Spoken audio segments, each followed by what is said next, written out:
तो चलिए एक और बड़ी खबर आ गई है हिमाचल से। पीएम नरेंद्र मोदी ने चुनावी शंखनाद कर दिया है हिमाचल में। बड़ी खबर आपकी टीवी स्क्रीन पर विधानसभा चुनाव को लेकर शंखनाद ये किया गया है। बिलासपुर में पीएम मोदी ने हुंकार भरी, जमकर जो है निशाना भी साधा है।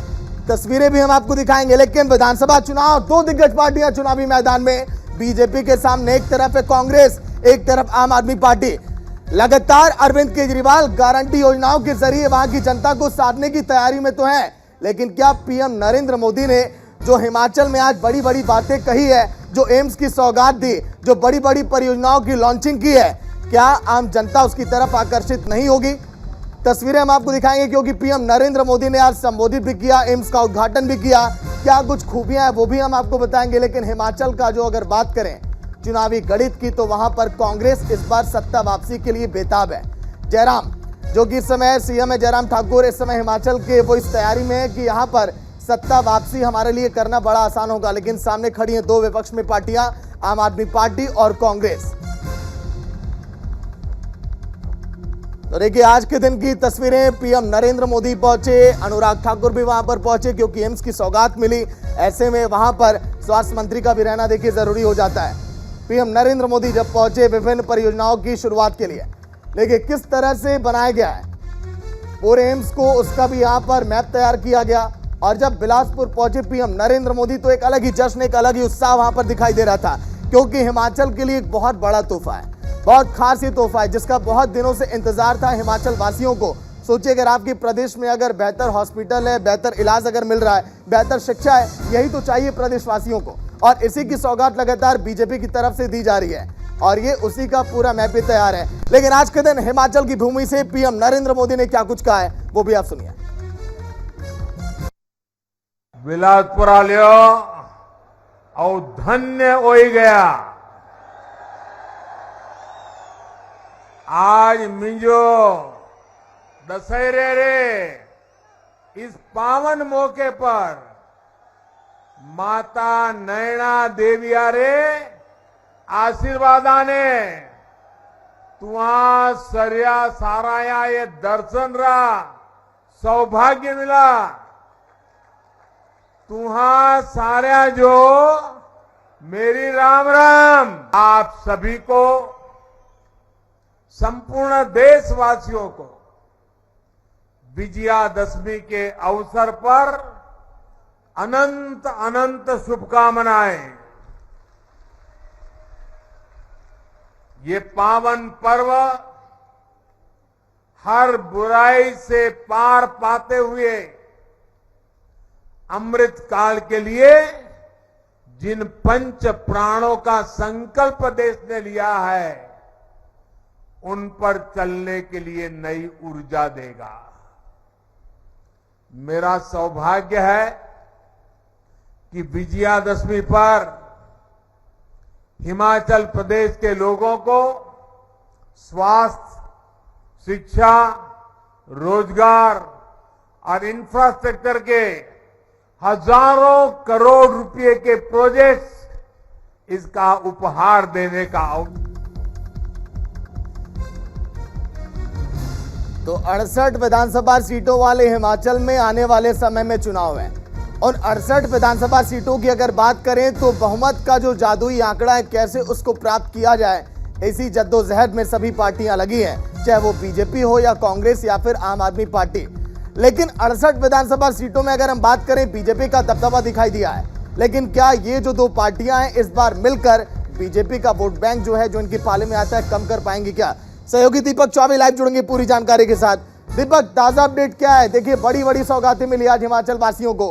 68 विधानसभा सीटों वाले हिमाचल में कहा जा रहा है कि मास्टर स्ट्रोक भी हो सकता है बीजेपी के लिए। दीपक,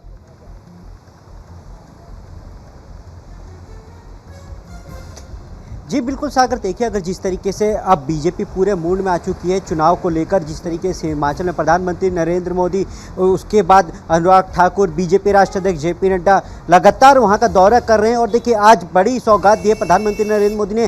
पहला तो एम्स, क्योंकि देखिए अगर बात की जाती है किसी भी राज्य के लिए तो वो हेल्थ की बड़ी दुविधा होती है। और देखिए जब ये बिलासपुर में जब एम्स बना है तो इसमें हिमाचल में कुल्लू, मनाली और बिलासपुर के आसपास के जो इलाके हैं उसके जो लोग हैं वहाँ पे फ़ायदा होगा। और इसी को लेकर बिलासपुर का एम्स जो है वो अपने आप में बहुत बड़ी बात है। उसके बाद देखिए प्रधानमंत्री नरेंद्र मोदी और कई परियोजनाओं का आज उद्घाटन करेंगे। उसके बाद शाम को वो कुल्लू के रामलीला मैदान में जाएंगे। और देखिए मैं आपको बता रहा हूँ कि पहली बार कोई प्रधानमंत्री है जो कुल्लू के रामलीला मैदान में जा रहे हैं। और कहा जाता है कि जो कुल्लू में जो रामलीला होती है तो उसके आसपास के करीब 300 देवी देवता हैं, वो वहाँ पर शाम को विराजमान होते हैं। और प्रधानमंत्री एक रथ यात्रा वहाँ से निकलती है, उसको रथ यात्रा में वो शामिल होंगे। तो जाहिर से बात है कि जिस तरीके से लगातार प्रधानमंत्री की चलिए दीपक लौट कर आऊंगा। फिलहाल एक और बड़ी खबर आ रही है दर्शकों को, वो भी बता दें। बड़ी खबर आपकी टीवी स्क्रीन पर, बारामूला में विपक्ष पर बरसे केंद्रीय गृह मंत्री।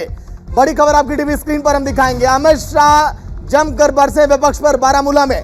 गृह मंत्री अमित शाह का दौरा इस समय जम्मू कश्मीर का 3 दिवसीय ये दौरा था। कहा कि 70 सालों में जम्मू कश्मीर का विकास नहीं हो पाया, ये कहा गया केंद्रीय गृह मंत्री अमित शाह की तरफ से। आने वाले समय में कहा जा रहा है कि चुनाव वहां पर भी हो सकता है। चुनाव की घंटी बज चुकी है। तारीखों के ऐलान की पहले बीजेपी के दिग्गजों का ये दौरा बीजेपी के पक्ष में कितना माहौल बनाएगा ये तो आने वाला वक्त बताएगा। लेकिन अमित शाह का ये दौरा काफी अहम। धारा 370 हटने के बाद कहा जा रहा है कि घाटी में जिस तरह से हालात हैं वो काफी बेहतर है। बीजेपी बार बार ये कहती रही है। सहयोगी दीपक लगातार अपडेट दे रहे हैं। दीपक, ताजा अपडेट क्या है? क्योंकि देखिए केंद्रीय गृह मंत्री अमित शाह का ये कश्मीर का दौरा कई मायनों में काफी अहम है। देखिए तस्वीरें लगातार हम आपको दिखाएं वहां की दिन भर किस तरह से दौरों का दौर ये जारी रहा। पहले दर्शन पूजन, फिर उसके बाद ये दौरे और विपक्ष पर भी जमकर निशाना साधा गया है। बात अगर हम करें जम्मू कश्मीर की तो गुलाम नबी आजाद ने अपनी नई पार्टी बनाई है। विपक्षी एकजुटता के आगे क्या बीजेपी टिक पाएगी, ये एक सवाल है। लेकिन बीजेपी जो है लगातार मेहनत कर रही है। सहयोगी दीपांकर गुप्ता लाइव जुड़ गए पूरी जानकारी के साथ। दीपांकर, ताजा अपडेट क्या है? किस तरह से तैयारियां चल रही है बीजेपी की तरफ से और आज के दिन कौन सी बड़ी बातें अमित शाह की रही हैं? दीपांकर जी, हम आपको बताते चले कि आज जो तीसरा दिन था अमित शाह का, अमित शाह जैसे आपने कहा जमकर बरसे विपक्ष के ऊपर। और अमित शाह ने टारगेट किया गुज्जर बकरवाल पहाड़ी समुदाय को। उन्होंने कहा कि जो गुप्कार अलायंस है उन्होंने आपको कश्मीर को टेररिज्म का जो है वो हॉटस्पॉट बनाया था और मोदी इसे टूरिस्ट हॉटस्पॉट बनाना चाहते हैं। उन्होंने ये भी कहा कि गुप्कार अलायंस जो है उन्होंने युवाओं के हाथ में इस तरह से मशीन गन पाई थी, पत्थर थमाए थे। आज लगभग 49,000 करोड़ रुपए का उन्होंने गिरवाया कि इंडस्ट्रियल इन्वेस्टमेंट जम्मू कश्मीर में आने जा रहा है। 5 लाख युवाओं के हाथ में रोजगार, मोबाइल और लैपटॉप होगा। सीधे तौर पर अगर हम आपको बताएं, एक टारगेट जो है वो लेकर चल रहे हैं अमित शाह की। वो पहली बार ऐसा हुआ है कि गृह मंत्री कम से कम 2019 के 5 अगस्त के बाद। चलिए ठीक है, बिल्कुल दीपांकर, बहुत बहुत शुक्रिया पूरी जानकारी के लिए। नजर बना रखिए क्योंकि आगे भी लगातार बीजेपी के नेताओं के दौरों का दौर जारी रहेगा।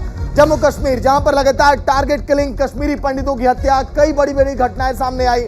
लेकिन चुनावी माहौल में क्या आम जनता का विश्वास बीजेपी जीत पाएगी? क्या अमित शाह का दौरा बीजेपी के पक्ष में माहौल बना पाएगा क्या?